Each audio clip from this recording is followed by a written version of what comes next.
안녕하세요, 독자님들. 경쟁입니다. 상상해 보시겠어요?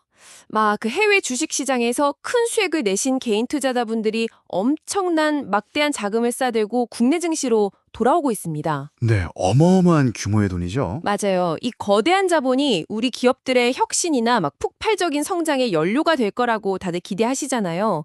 그런데 막상 뚜껑을 딱 열어보니 이 투자금을 받은 기업들이 본업인 기술 개발이나 신사업은 완전 내팽개치고 뒤에서는 조용히 건물 월세나 챙기는 부동산 임대업자 행세를 하고 있다면 어떨까요? 와, 정말 기막힌 모순이죠.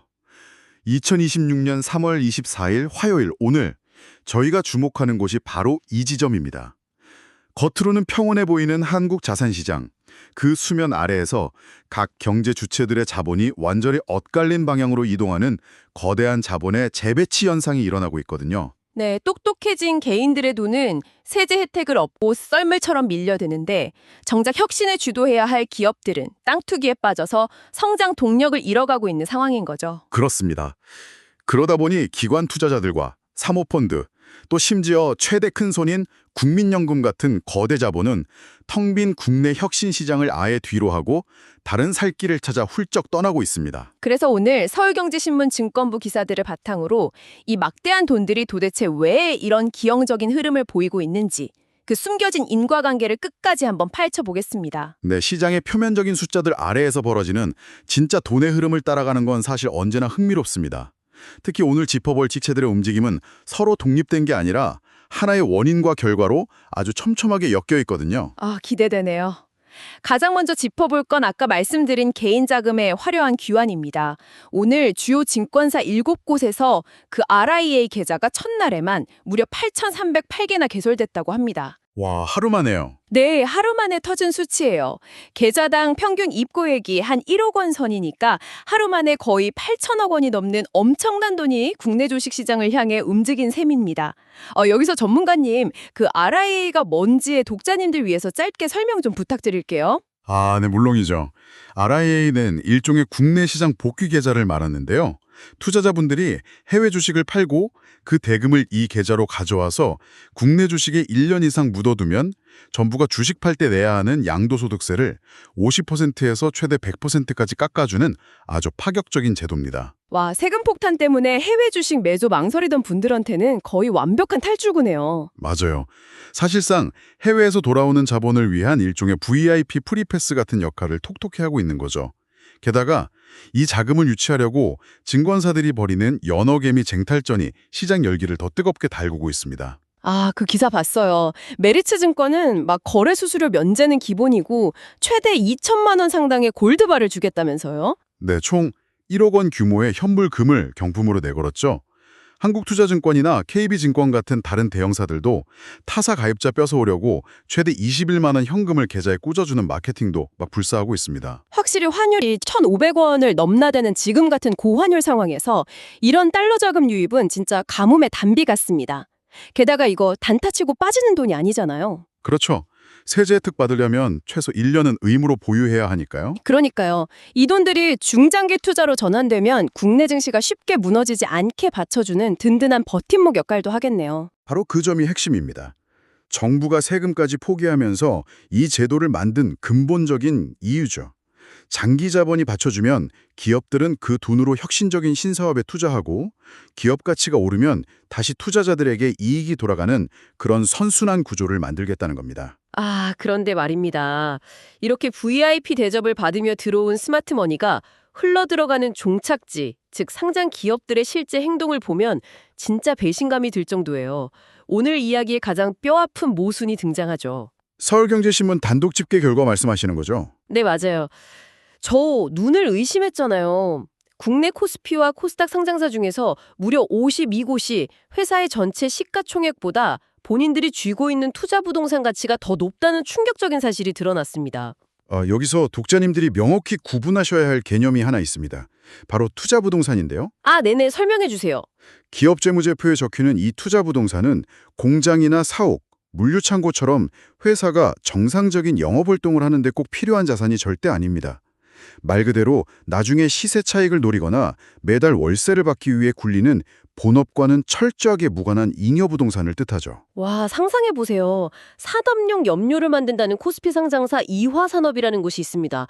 당연히 신소재 연구 이런 거에 매진해야 할 것 같잖아요.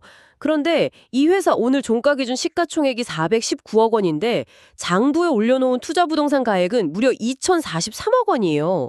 시총의 약 4.9배 수준이네요. 네, 화학회사가 아니라 사실상 껍데기만 화학회사인 부동산 임대업체인 셈이죠. 대기업도 예외가 아니라면서요? 그렇습니다.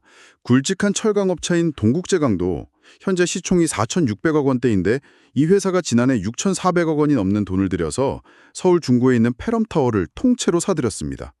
현재 사옥 대부분을 남한채 임대주고 있으니 철강 팔아서 돈 버는 건지 공간 팔아서 버는 건지 헷갈릴 정도죠. 남성이라는 기업은 투자 부동산 가치가 시총의 5.5배가 넘고요. 잠깐만요, 전문가님. 여기서 독자님들도 당연히 합리적인 의문이 드실 텐데, 아니 회사가 가진 빌딩 가치가 막 시가총액의 4배, 5배면 엄청 튼튼한 알짜 회사 아닌가요? 부동산 가치가 높으면 기업 가치도 같이 올라서 주가도 뛰어야 정상인데 왜 이런 기업들 주가는 장기간 부진한 거죠? 사실 그게 금고에 황금 송아지가 들어있어도 경영진이 그 문을 꽁꽁 잠가두면 시장 참가자들 입장에서는 아무 소용이 없잖아요. 그렇죠. 꺼내 쓰질 않으니까. 네, 주식회사의 본질은 자본을 조달해서 사업에 투자하고 수익을 내서 배당하거나 재투자하는 데 있습니다. 그런데 이 기업들은 유휴자산인 부동산을 유동화해서 신사업 진출이나 주주가치 제고에 재투자하지 않고 그냥 방치하고 있는 겁니다. 아무리 비싼 빌딩이 있어도 주주들 이익으로 연결될 고리가 아예 끊어져 있다는 거군요. 네, 게다가 이 수치도 원가 모형을 따르고 있어서 실제 가치는 훨씬 더 클 수 있습니다. 원가 모형이요? 그건 또 뭔가요? 부동산을 현재의 시장 가격인 공정가치로 평가하는 게 아니라 수십 년 전 처음 샀을 때 아주 싼 가격으로 장부에 기록해두는 방식이에요. 그러니까 숨겨진 가치가 어마어마한데도 썩히고 있으니 시장에서는 미래 성장 동력이 완전히 꺼졌다고 냉혹하게 평가하는 겁니다. 이러니 주가가 오를 리가 없겠네요. 자, 그럼 이 상황이 시장 전체에 어떤 연쇄작용을 일으키는지 볼까요? 자본을 빨아들인 기업들이 건물주 놀이에 빠져 있으니까 시장에 새롭게 투자할 만한 우량 신규 매물이 말라버렸습니다. 이게 기관 투자자나 사모펀드들의 투자 방식까지 기형적으로 바꿔놓고 있다면서요? 명확한 인과관계죠. 시장에 매력적인 혁신 기업이 안 보이니까 펀드 입장에서는 치명적인 딜레마에 빠집니다. 바로 금고에 쌓여있는 드라이 파우더를 소진해야 하는 압박 때문이죠. 드라이 파우더. 그게 투자하려고 투자자들한테 돈은 모아뒀는데 막상 살 회사가 없어서 아직 쓰지 못하고 쥐고 있는 미소진 대기자금을 뜻하는 거죠? 맞습니다. 출자자들은 빨리 유망기업 사서 수익 내라고 매일 압박하는데 살 매물이 없잖아요. 그래서 이 대기자금을 소진하기 위해 사모펀드들이 선택한 방식이 바로 세컨더리 딜입니다. 최근 이 거래가 폭발적으로 증가하고 있어요. 세컨더리들이요? 이것도 독자님들 위해 짧게 설명 부탁드려요. 네. 쉽게 말해서 다른 사모펀드가 보유하던 기업을 또 다른 사모펀드가 다시 인수하는 거래를 뜻합니다. 그러니까 마치 중고차 시장에서 막 일용모를 낯선 차를 사느니 차라리 이미 다른 전문가가 한번 싹 정비해 놓은 인증 중고차를 웃돈 주고 사는 거랑 딱 비슷한 상황이군요. 와, 정확한 비유입니다. 최근에 H 프라이빗 에쿼티가 뮤테 코리아 지분을 150억 원에 인수했고 UCK 파트너스는 해농이랑 유모멘트를 2,100억 원에 통째로 인수했어요. 키스톤 PE도 T&W 코리아를 800억 원에 품었죠. 전부 다 이미 사모펀드가 쥐고 있던 기업들이네요. 네, 처음 인수했던 펀드가 재무구조도 투명하게 개선해 놓았으니 두 번째로 사는 펀드는 리스크가 적고 파는 펀드는 꽁꽁한 시장에서 현금화할 수 있으니 서로 이해관계가 맞는 겁니다. 근데 큰 틀에서 보면 결국 새로운 혁신은 없고 기존 자본들끼리 안전한 좁은 울타리 안에서만 맴도는 것 같아 좀 씁쓸합니다. 바로 그 지점에서 오늘 마지막 챕터가 열립니다. 시장에 좋은 매물이 부족해서 다들 이러고 있을 때 아예 시야를 넓혀서 새롭고 안정적인 수익원을 찾아 나선 거대한 고래가 있거든요. 최대 큰손 국민연금이요? 네, 김성주 국민연금 이사장이 4월 초 취임 후 첫 해외 일정으로 암스테르담, 파리, 런던 등 유럽 부동산 시장을 점검하러 간다는 단독 기사가 나왔습니다.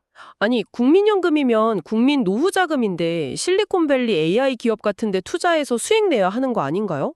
굳이 유럽까지 가서 부동산 공공임대주택을 본다는 게 좀 선뜻 납득이 안 가요. 기금 운용에서는 절대 원금을 까먹지 않는 방어막이 필수입니다. 보통 그 역할을 하는 게 국채 같은 채권인데 작년에 기금운용본부의 국내 채권 수익률이 고작 0.84%였어요. 헐, 0.84%요? 물가 상승률 생각하면 그냥 놔두면 돈이 녹아내리는 거잖아요. 그렇죠. 그래서 채권 수익률의 한계를 극복하려고 연 6에서 7%의 안정적인 장기 수익률을 노리고 유럽 시장으로 눈을 돌린 겁니다. 변동성 심한 부동산에서 연 6에서 7% 고수익이 안정적으로 가능한가요? 유럽 시장의 특징인 토지 신탁 모델 덕분입니다. 쉽게 말해 땅의 소유권과 건물의 소유권을 분리하는 방식이죠.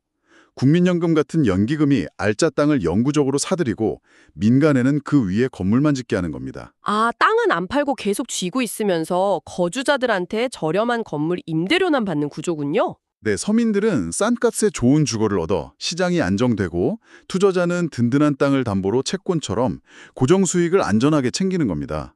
더 놀라운 건 이 모델을 단순히 투자만 하는 게 아니라 국내에 이식하려는 목표도 있다는 거예요.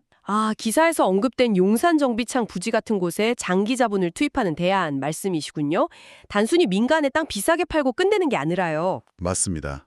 공공개발 대안으로 훌륭하죠. 수익률 제고와 국내 부동산 시장 안정화라는 두 마리 토끼를 잡기 위한 전략적 자산 배분 움직임입니다. 그리고 끝으로 본 방송에서 다뤄진 구체적 종목이나 투자 전술은 정보 제공 목적이며 투자 판단은 투자자 본인의 책임임을 부드럽게 말씀드리고 싶네요. 네, 오늘 정말 흥미로운 이야기였어요. 처음에 저희가 밀려드는 막대한 개인 자금 이야기했잖아요.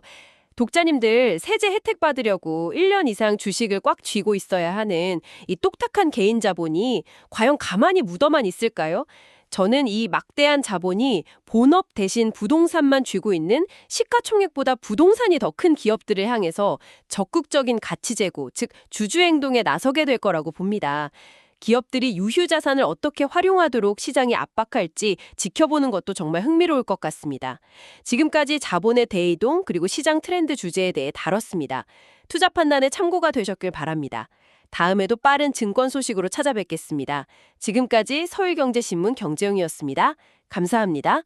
본 내용은 투자 참고 정보이며 투자 결정에 따른 책임은 투자자 본인에게 있습니다. 7분 40초